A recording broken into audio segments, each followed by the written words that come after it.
سے 31 آیات کی تفسیر ہو چکی، ابھی 32 سے 44 آیات کی تفسیر ہوگی اور پہلے ان آیات کی تلاوت ہوگی۔ اعوذ باللہ من الشیطان الرجیم، بسم اللہ الرحمن الرحیم۔ وَاضْرِبْ لَهُم مَّثَلًا رَجُلَيْنِ جَعَلْنَا لِأَحَدِهِمَا جَنَّتَيْنِ مِنْ أَنَابٍ وَحَفَفْنَاهُمَا بِنَخْلٍ وَجَعَلْنَا بَيْنَهُمَا زَرْعًا كِلْتَا الْجَنَّتَيْنِ آتَتْ أُكُلَهَا وَلَمْ تَظْلِمْ مِنْهُ شَيْئًا وَفَجَّرْنَا خِلَالَهُمَا نَهْرًا وَكَانَ لَهُ ثَمَرٌ فَقَالَ لِصَاحِبِهِ وَهُوَ يُحَاوِرُهُ أَنَا أَكْثَرُ مِنَّكَ مَالًا وَأَعَزُّ نَفَرًا وَدَخَلَ جَنَّتَهُ وَهُوَ ظَالِمٌ لِنَفْسِهِ قَالَ مَا أَظُنُّ أَن تَبِيدَ هَٰذِهِ أَبَدًا وَمَا أَظُنُّ السَّاعَةَ قَائِمَةً وَلَئِن رُدِدتُّ إِلَىٰ رَبِّي لَأَجِدَنَّ خَيْرًا مِّنْهَا مُنقَلَبًا قَالَ لَهُ صَاحِبُهُ وَهُوَ يُحَاوِرُهُ أَكَفَرْتَ بِالَّذِي خَلَقَكَ مِن تُرَابٍ ثُمَّ مِن نُّطْفَةٍ ثُمَّ سَوَّاكَ رَجُلًا لكن هو الله ربي ولا أشرك بربي أحدا ولولا إذ دخلت جنتك قلت ما شاء الله لا قوة إلا بالله إن ترني أنا أقل منك مالا وولدا فعسى ربي أن يؤتيني خيرا من جنتك ويرسل عليها حسبانا من السماء وتصبح صعيدا زلقا أو يصبح ماؤها غورا فلن تستطيع له طلبا وأحيط بثمره فأصبح يقلب كفيه على ما أنفق فيها وهي خاوية على عروشها ويقول يا ليتني لم أشرك بربي أحدا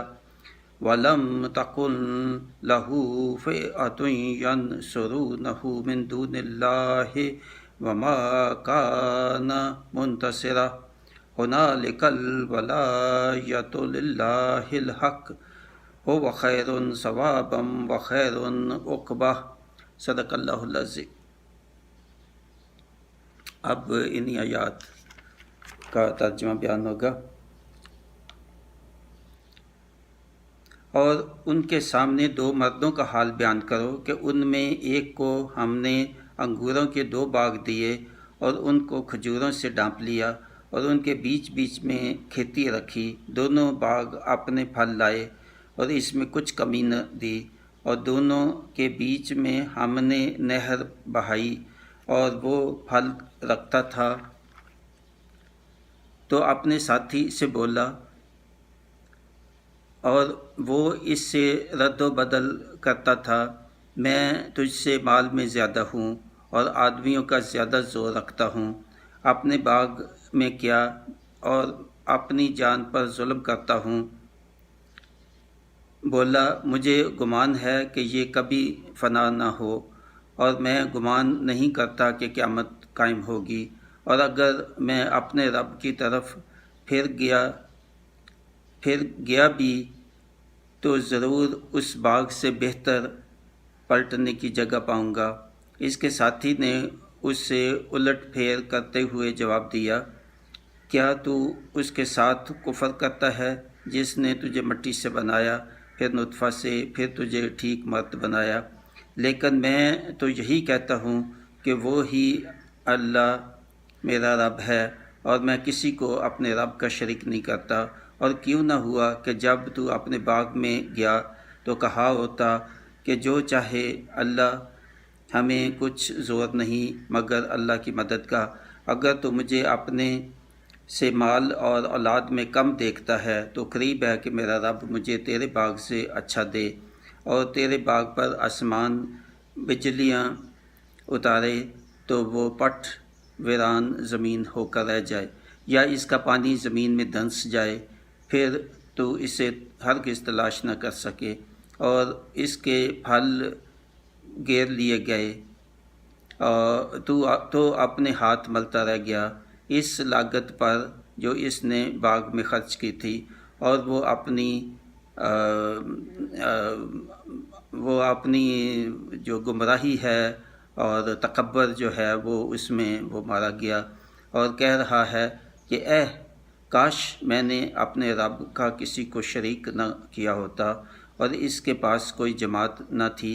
کہ اللہ کے سامنے اس کی مدد کرتی، نہ وہ بدلہ لینے کے قابل تھا۔ یہاں کھلتا ہے کہ اختیار سچے اللہ کا ہے، اس کا ثواب سب سے بہتر اور اسے ماننے کا انجام سب سے بھلا۔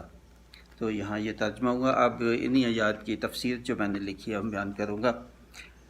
ان آیات میں دو مردوں کے درمیان تکرار کی مثال پیش کی گئی ہے جو آپس میں بحث کر رہے تھے۔ تو ان میں سے ایک کو اللہ تعالیٰ نے بہت مال و دولت اولاد عطا کی تھی، تو اس کے 2 باغ تھے اور انگوروں کے باغ تھے اور کھیتی بھی تھی، اور ان میں پھلوں و کھیت کی حفاظت کے لیے باغوں کی حدود پر اس نے لمبے لمبے کھجوروں کے درخت جو ہے وہ لگا دیے تھے تاکہ آندھی طوفان سے بھی باغوں کو بچایا جا سکے۔ تو ان کے اندر جو ہے وہ انگوروں کے بہت سے اچھا پھل دینے والے درخت تھے، اور بیچ بیچ میں اس نے کھیت جو ہے نا وہ انتظام کیا ہوا تھا اپنی کھیتی کا، اور دونوں باغ جو ہے وہ ہر سال بہت اچھا پھل دے رہے تھے، اور کبھی پھل جو ہے وہ اس میں کمی نہیں ہوتی تھی۔ تو اللہ کی رحمت سے دونوں باغوں کے بیچ اللہ تعالیٰ نے انتظام کر دیا اس کو، یا اس کو سمجھ دے دی کہ نہر بنانے کا اس کو توفیق دی تاکہ پانی کی کبھی کمی نہ ہو۔ تو اس طرح سے اللہ نے اسے دنیا کی بہت نعمتوں سے اور کثیر اولاد سے نوازا تھا۔ ایک دن وہ اپنے ساتھی جو ایماندار تھا اس سے تکرار کرنے لگا اور بہت فخری انداز سے اسے کہنے لگا کہ دیکھو میرے پاس کتنا مال ہے، کتنا دولت ہے، کتنا یہ کھیتی اور اس میں پھل، اور میری کتنی اولاد ہے، میرے ملازم بھی بہت ہیں، اور دیکھو تمہارے پاس کیا ہے تم یعنی اس کو نیچا دکھانے کے لیے اپنا تکبر کرنے لگا اپنے مال و دولت اور اپنے جو بھی اس کے باغات تھے اس پہ۔ تو جو میرے سارے کاموں میں یہ جو میرے لوگ ہیں وہ مدد دیتے ہیں۔ تو اس طرح اس شخص نے نہ صرف تکبر کیا بلکہ ایک دوسرے انسان کو دنیاوی مال و دولت کی بنا پر کم تر سمجھا، بلکہ اس کا دل دکھایا، اور یہ اس کو کہا کہ تمہیں ایمانداری کا کیا صلہ ملا؟ تو اگر ایماندار کہتا ہے کہ میں نے تجھے کیا ملا، دیکھو اللہ تعالیٰ نے مجھے کیا کچھ نہیں دیا۔ تو اس طرح اس بدبخت شخص نے اپنی جان پر ظلم کرتے ہوئے مزید کہا کہ مجھے گمان نہیں ہے کہ میرے باغ کبھی فنا ہوں گی، میں نے تو پورا انتظام کیا ہوا ہے، اس کے آس پاس آندھی کا بھی انتظام ہے کہ کھجوروں کے بڑے درخت لگا دیے، پانی کا اندر انتظام ہے، تو کوئی مسئلہ نہیں ہے کہ بارش بھی نہ ہو، آندھی بھی آئے تو میرا تو فنا نہیں ہوگا اور میرا باغ فنا نہیں ہوگا، تو میں گمان نہیں رکھتا۔ اور پھر کہنے لگا کہ مجھے گمان نہیں ہے کہ کوئی قیامت وغیرہ کوئی ایسا سلسلہ ہے، یہ بعد میں اٹھائے جائیں گے، حساب ہوگا، اور اگر یہ مان بھی لوں کہ قیامت آئے گی تو مجھے یہ یقین ہے، یہ بہت توقع ہے کہ آج جو مجھے خوشحالی کی زندگی ملی ہے تو اللہ مجھ سے خوش ہے، راضی ہے، اور آخرت میں بھی مجھے اس سے اچھا ہی ملے گا، اور مجھے وہ جو عذاب اور سزا اور یہ تو اگر ایسا ہوتا تو مجھے اللہ تعالیٰ دنیا میں کیوں اتنا کچھ دیتا؟ اس کا مطلب دنیا میں اس سے خوش ہے۔ کتنا یہ بڑا سبق ہے یہ سب کے لیے کہ دنیا کے مال و دولت، اولاد اور جو بھی ہو زیادتی، اس کو یہ مت کبھی سمجھو کہ یہ اللہ تعالیٰ کی رضا ہے اور خوشی ہے۔ بہت لوگوں کو یہ بہت زیادہ دیتا ہے امتحان کے لیے، اور پھر جو سیدھے راستے پہ نہیں آتا ان کو اور زیادہ دیتا ہے کہ مزید گمراہ ہو جائیں۔ تو بہت زیادتی جو ہے وہ اللہ تعالیٰ کی طرف سے گمراہی کا بھی ہے، یہ ایک قرآن چیز میں یہ آتا ہے، یہ میری نہیں کوئی الفاظ، تو میں ان کو پھر زیادہ گمراہ کرنے کے لیے میں اس کو بہت دیتا ہوں، اب کیونکہ تمہارے لیے تو اب دنیا ہی ہے تو کھا پی لو، عیش کر لو۔ تو اس پر اس کے یہ جو ساتھی تھا اس نے اس کو کافی سمجھانے کی کوشش کی کہ ایسا تکبر اور ناشکری مت کرو، کیا تو غور نہیں کرتا کہ وہی اللہ ہے جس نے تجھے مٹی سے بنایا، پھر نطفہ سے جو کیا اس کو پیدا، اور پھر تجھے صحت مند جو ہے نا ایک مرد بنایا، تو کیوں نہیں تو اللہ تعالیٰ سے ڈرتا، اور کیوں نہیں یہ کہتا کہ اللہ ہی میرا رب ہے اور میں کسی کو اپنے رب کا شریک نہیں کرتا۔ اور ساتھی سے کہا کہ اپنے گھمنڈ میں نہ رہو، اور کیا اچھا ہوتا کہ جب تو اپنے باغ میں جاتا ہے تو یہ کہو کہ ماشاءاللہ کتنا اچھا ہے، اللہ تعالیٰ کی تعریف، اور یہی کہو کہ اس کی اللہ کی وجہ سے، اس کی مدد کی وجہ سے تجھے سب کچھ ملا۔ تو جو اللہ چاہے، اور کچھ زور نہیں میرا، اللہ کی مدد سے ہی ہے۔ اگر تم یہ سمجھتے ہو کہ میرے پاس مال و دولت کی کمی ہے، یہ اس کا دوست جو ہے اس کو کہنے لگا، تو قریب ہے کہ اللہ مجھ پر فضل کرے گا اور مجھے تیرے باغ سے زیادہ اچھا دے سکتا ہے، وہ اس پہ قادر ہے۔ اور یہ کہا کہ اس پہ گھمنڈ نہ کرو، یہ مجھے تو بہت اچھا دے سکتا ہے اور تیرا بھی سارا باغ تباہ بھی ہو سکتا ہے، اللہ تعالیٰ تیرے باغ پہ بجلیاں گرا سکتا ہے، تمہارا پانی جو ہے باغ کا وہ نیچے اتنا دنس دے زمین کے کہ تو کھیتی باڑی بھی نہ کر سکے اور نہ درخت اگا سکے، اور یہ ڈر اللہ تعالیٰ کے خوف سے کہ اس وقت سے کہ جب تیرا سب کچھ برباد ہو جائے۔ تو اس نے یہ کہا کہ نہیں، میں نے بڑا پکا انتظام ہر چیز کا کیا ہوا ہے، مجھے کوئی خدشہ نہیں کہ میرا باغ فنا ہوگا، اور یہ جو ہے مجھے کوئی ڈر نہیں ہے کہ قیامت وغیرہ بھی نہیں آنے والی، اور کوئی ایسی بات نہیں ہے، تو مجھے تو کوئی خدشہ نہیں ہے کہ میرا یہ جو ہے نہ ہو۔ تو وہ اس کو پھر کہتا ہے کہ اللہ کا شریک نہ کوئی ٹھہراؤ، اللہ تعالیٰ سے ہی مانگو مدد، مگر وہ جو ہے بدبخت اس نے نہ سنی۔ پھر ایک دن ایسا ہوا کہ بہت سخت طوفان آیا، اور اس طوفان میں اس کا سب کچھ جو ہے نا برباد ہو گیا، اور باغ اور کھیتی باڑی ہر چیز جو ہے نا جو اس نے پیسہ لگایا تھا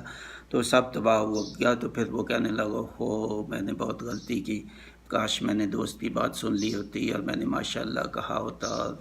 تکبر نہ کیا ہوتا، نہ شکری نہ کی ہوتی، یہ نہ کہا ہوتا کہ قیامت نہیں آئے گی، اگر آئے گی بھی تو اس سے اچھا ہوگا، یہ بھی تکبر کی بات تھی۔ تو بہت اس کو اس کا دکھ ہوا۔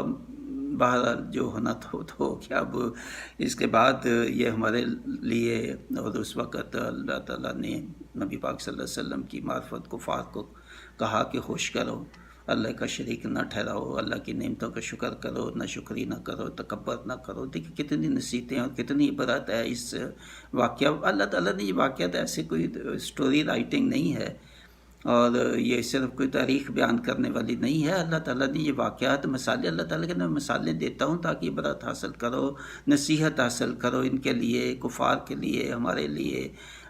سب امتیوں کے لیے۔ اس میں نصیحت ہے، اس میں ہدایت ہے، اور اس میں عبرت حاصل کرنے کی باتیں ہیں، اس لیے بہت غور سے سننی چاہیے اور سمجھنا چاہیے کہ اللہ تعالیٰ کیوں بیان کر رہا ہے یہ، اور کس کے لیے بیان کر رہا ہے یہ، ہمارے لیے۔ اب سب کفار اس مکہ کی تو بات چھوڑو، ان سے جو انہوں نے کرنا تو کر لیا، اب یہ سب کچھ ہمارے لیے ہے۔ تو اللہ تعالیٰ نے تنبیہ کی کہ اب ذہن میں رکھو کہ اللہ ہی مددگار ہو سکتا ہے، سب اچھائی برائی اللہ کی طرف سے ہے، اور اچھے کاموں کا ثواب جو ہے وہی بہتر ہے، اور جو ہے نا اپنے شکر ادا کرو، اپنے مال و دولت پر تکبر نہ کرو۔ دنیا کی زندگی وقتی ہے، آخرت جو ہے وہی پائیدار ہے، وہی دائمی ہے، ہمیشہ رہنے والی ہے۔ تو کبھی دنیا کی زندگی جو دنیا کی خواہشات کو اتنا نہ آگے بڑھاؤ کہ آپ کی آخرت خراب ہو جس سے۔ تو یہ ایمان والوں کے لیے یہ بہت ہی سبق آموز مثال ہے، اور جو کچھ بھی اور اس سے پہلے بیان ہوا ہے بہت سبق آموز باتیں اس سورہ کہف میں، بہت ہی زیادہ سبق آموز احکام بھی ہیں، اور مثالیں دے دے کے بھی اللہ تعالیٰ نے، اور ہر طرح سے کوشش کی کہ جو ہے نا کفار مکہ جو ہے نا وہ آ جائیں راہ راست پہ، اور پھر ہمیں ہدایت ہے اس میں۔ تو یہاں ان کی تفسیر ان آیات کی ختم ہوتی ہے۔ بسم اللہ الرحمن الرحیم۔ سورہ کہف کا بیان ہو رہا ہے، تو اس سلسلے میں 1 سے 44 آیات کی تفسیر ہو چکی، اب 45 سے 49 آیات کی تفسیر ہوگی۔ پہلے ان آیات کی تلاوت۔ اعوذ باللہ من الشیطان الرجیم، بسم اللہ الرحمن الرحیم۔ وَاضْرِبْ لَهُمْ مَثَلَ الْحَيَاةِ الدُّنْيَا كَمَاءٍ أَنزَلْنَاهُ مِنَ السَّمَاءِ فاختلط بِهِ نَبَاتُ الْأَرْضِ فَأَصْبَحَ خَشِيمًا تَذْرُهُ الرِّيحُ وَكَانَ اللَّهُ عَلَى كُلِّ شَيْءٍ مُقْتَدِرًا۔ المال والبنون زینۃ الحیات الدنیا والباقیات الصالحات خیر عند ربک ثوابا وخیر عملا۔ ویوم نسیر الجبال وتری الارض بارزة وحشرناہم فلم نغادر منہم احدا وعرضوا علی ربک صفا لقد جئتمونا کما خلقناکم اول مرہ بل زعمتم ان لن نجعل لکم موعدا ووضع الکتاب فتری المجرمین مشفقین مما فیہ ویقولون یا ویلتنا ما لہذا الکتاب لا یغادر صغیرۃ ولا کبیرۃ الا احصاها ووجدوا ما عملوا حاضرا ولا یظلم ربک احدا۔ صدق اللہ العظیم۔ اب انہی آیات کا ترجمہ بیان ہوگا۔ اور ان کے سامنے زندگانی دنیا کی کہاوت بیان کرو، جیسے